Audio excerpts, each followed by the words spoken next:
بڑھتی ہوئی سماجی عدم مساوات کو کم کرنے کے لیے ہم بطور فرد اور بطور معاشرہ کیا کردار ادا کر سکتے ہیں، اور کیا صرف نظام اور حکومت کو ذمہ دار ٹھہرانا کافی ہے یا ہمیں خود اپنی ترجیحات، رویوں اور طرز زندگی پر بھی نظر ثانی کرنے کی ضرورت ہے؟ آئیے جانتے ہیں کہ حقیقی تبدیلی کا آغاز کہاں سے ہوتا ہے، نظام سے یا خود ہم سے۔ میرے ساتھ ڈاکٹر سونیا موجود ہے جو کہ ایجوکیشنسٹ ہیں۔ السلام علیکم، کیسی ہیں آپ؟ وعلیکم السلام، بہت شکریہ، thank you so much. You welcome. اچھا ڈاکٹر سونیا، سب سے پہلے تو یہ بتائیں کہ جو ہمارے معاشرے میں انیکوالٹی بہت زیادہ بڑھ رہی ہے، اس کی میجر ریزنز کیا ہیں؟ This is a very actually big topic. صرف انیکوالٹی اٹ سیلف ایک مسئلہ نہیں ہے، اس کے ساتھ اور بہت سے مسائل جو ہیں وہ جڑے ہوئے ہیں۔ ہاؤ ایور، آپ نے ایک بہت اچھی بات کی کہ سب سے پہلے تو جو انیکوالٹی ہے یہ کسی بھی معاشرے کو بڑی بری طرح سے ایک تنزلی کی طرف لے کے جاتی ہے، یہ بات ہمیں سمجھنے کی ضرورت ہے۔ اگر آپ ہسٹری میں دیکھیں، یہ جو انیکوالٹی ہے اس نے بادشاہوں کے تختے الٹے ہوئے ہیں۔ یہ ایک ایسی چیز ہے، کارل مارکس کی جو تھیوری ہے کانفلکٹ تھیوری، وہ بیسیکلی جب آئی تھی دنیا میں تو وہ انیکوالٹی اس کی بڑی ریزن بنی تھی کہ کیسے rich are becoming the richest and poor are becoming the poorest, اور وہاں سے وہ چیز شروع ہوئی۔ اس پہ اتنا کچھ لکھا جا رہا ہے، لیکن بدقسمتی کی بات یہ ہے کہ آج دنیا بہت جدید ہو گئی، اے آئی سے لے کر، ایک زمانے میں کہتے تھے دنیا چاند پہ پہنچ کے، اب دنیا بہت آگے ہے اس سے بھی، اے آئی ہے اور بہت سی ساری ہمارے پاس فیسلٹیز بھی ہیں۔ لیکن نہ صرف پاکستان بلکہ دنیا کے بہت سے ملکوں میں، بلکہ دنیا کی ایک بڑی تعداد جو ہے وہاں پہ مساواتی جو تقسیم ہے، انیکوالٹی جو ہے، جو طبقوں کے درمیان تقسیم ہے، وہ زیادہ گہری ہو رہی ہے وقت کے ساتھ ساتھ۔ ڈیولپنگ جو کنٹریز ہیں یا جو انڈر ڈیولپ کنٹریز ہیں، وہاں پہ جو درمیانہ طبقہ اب آپ کو اس طرح سے نظر نہیں آئے گا، یا آپ کو بہت you will find more rich people and you will find more poor people۔ Pakistan کی پرسپیکٹیو سے اگر ہم بات کریں تو کچھ دیکھیں سروس یہاں پہ آتے ہیں، کچھ گورنمنٹ رپورٹس ہوتی ہیں، کچھ پرائیویٹ رپورٹس ہوتی ہیں، کچھ ایسی انٹرنیشنل رپورٹس ہوتی ہیں، لیکن جو انٹرنیشنل رپورٹس ہیں وہ یہ کہتی ہیں ایک اندازے کے مطابق آج کی 2026 میں پاکستان کی 40% سے زیادہ آبادی اب غربت کی لکیر کے نیچے ہے۔ بالکل۔ So we really have to think کہ ہمارے ہو کیا رہا ہے۔ دوسری چیز آپ نے بہت ایک اچھی بات کی کہ صرف سرکار کی تو نہیں ہے ہر چیز۔ میں ہر program, because I truly believe in one thing that ایک ہولسٹک اپروچ ہوتی ہے جب آپ کسی مسئلے کے حل کی طرف جاتے ہیں۔ آپ صرف اگر ناانصافی کی بات کریں یا آپ یہ طبقاتی تقسیم کی بات کریں، تو اگر ہم صرف ایک ایجوکیشن کے سیکٹر کو لے لیں، جیسا کہ آپ نے کہا کہ سرکار کی ذمہ داریاں ہیں اور سرکار کو جو ہے وہ چیزیں ٹھیک کرنی ہے، تو پاکستان کے اندر پاکستان کے کانسٹیٹیوشن میں بھی پروویژن ہے آپ کی باقاعدہ کہ تعلیم سب کا حق ہے۔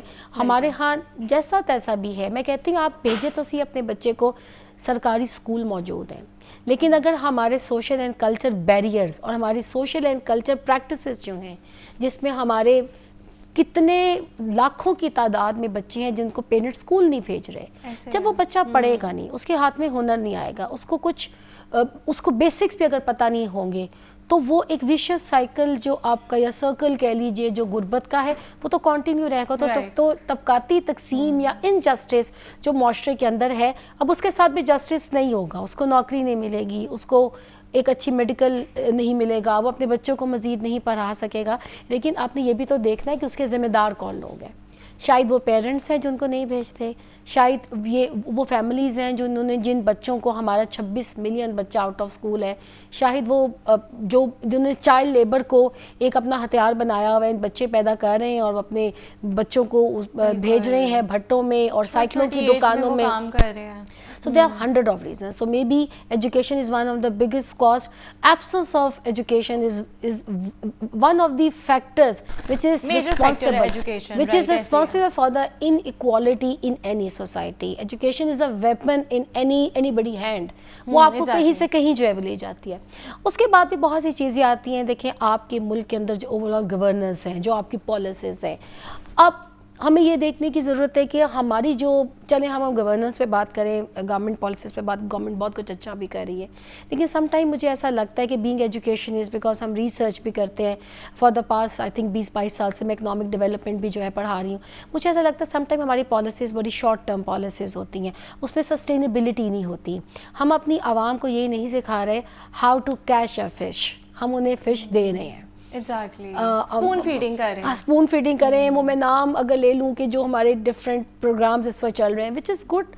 دیکھیں رعایا جو ہوتی ہے, حکمران جو ہیں وہ خیال کرتے ہیں, لیکن آپ دیکھیں ہمارا ٹیکس پہ پیسہ جو ہے وہ اس طرح سے, اور آئی ریئلی ہوپ کہ سسٹمز ٹھیک ہو, مستحق کو ہی وہ پیسے بھی ملے, چاہے وہ بسپ کے تھرو ہے یا کوئی اور پروگرام ہے.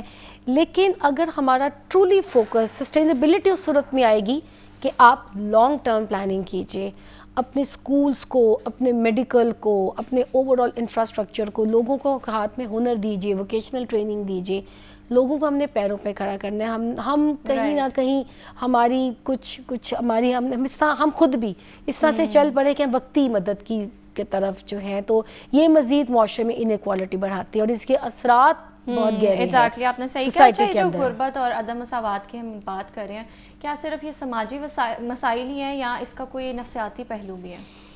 نہیں جی, دیکھیں جب پہلے اس کے جو امپیکٹ ہیں وہ تو کئی طرح سے ہیں. ایفیکٹ یا امپیکٹ آپ بات کر لیں, سائیکلوجیکل ہیں, اکنامک ہیں, سوشل ہیں, ہر طرح سے ہیں. اگر آپ صرف آپ نے نفسیات کی بات کی, اب یہ جو اتنی زیادہ ہمارے معاشرے کے اندر انگزائٹی, ڈپریشن, خودکشیاں, اب جب نے عید آ گئی, آپ دیکھیے گا عید کا جو آخری عشرہ ہوگا تو ایسی خبریں آنا شروع ہوگی, ایک باپ نے خودکشی کر لی کہ اپنے بچوں کو کپڑے عید کے نہیں دے سکا.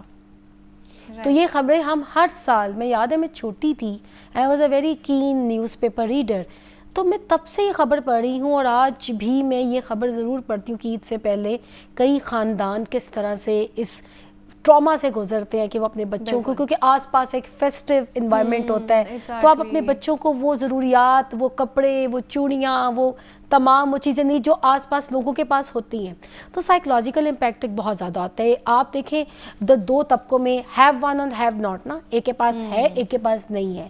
تو ایک تو جو جس کے پاس نہیں ہے وہ اینڈ اپ کرے گا لیبر میں, وہ ایسی نوکری پہ اکتفا کرے گا. سم ٹائم آپ پڑھ بھی جاتے ہیں اور نوکری نہیں ہوتی, لیکن آپ کو چھوٹی نوکری کرنی پڑتی کیونکہ آپ اپنے گھر چلانا ہے, پیرنٹس بیمار ہیں اس کو چھوٹے بہن بھائیوں کو دیکھنا ہے, گھر میں انکم جو ہے. اور ایک ہمارے یہاں ایک اور بڑا مسئلہ ہے, کمانے والا ہے, کھانے والے بہت زیادہ ہوتے ہیں. تو ان تمام حالات میں سیلف اسٹیم, آپ نے سائیکلوجیکل امپیکٹ کی بات کی, آپ کی وہ متاثر ہوتی ہے. سیلف انڈیپینڈنس آپ کی وہ متاثر ہوتی ہے. ڈیسیژن میکنگ پاور آپ کی وہ متاثر ہوتی ہے. انگزائٹی, ڈپریشن, جلدی sugar, ڈائبٹکس, hyper tension which is as per the medical sciences report is the outcome of anxiety. تو ان تمام چیزوں میں طبقہ جب پڑے گا تو ہمارے ملک کا ایک بہت بڑا حصہ جب ان سائیکلوجیکل ٹراما سے گزرے گا, ہاؤ وڈ یو فائنڈ کہ آپ کو کیسے پروڈکٹیو عوام کیسے ملے گی.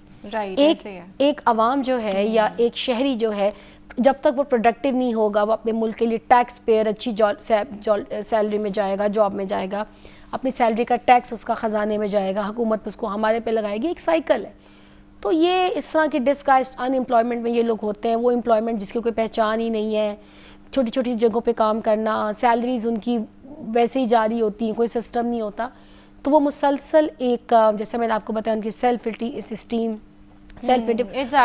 خود اعتمادی, ہر چیز متاثر ہوتی ہے, اور وہ سائیکل جو ہے وہ چلتا رہتا ہے, وہ بریک نہیں ہوتا.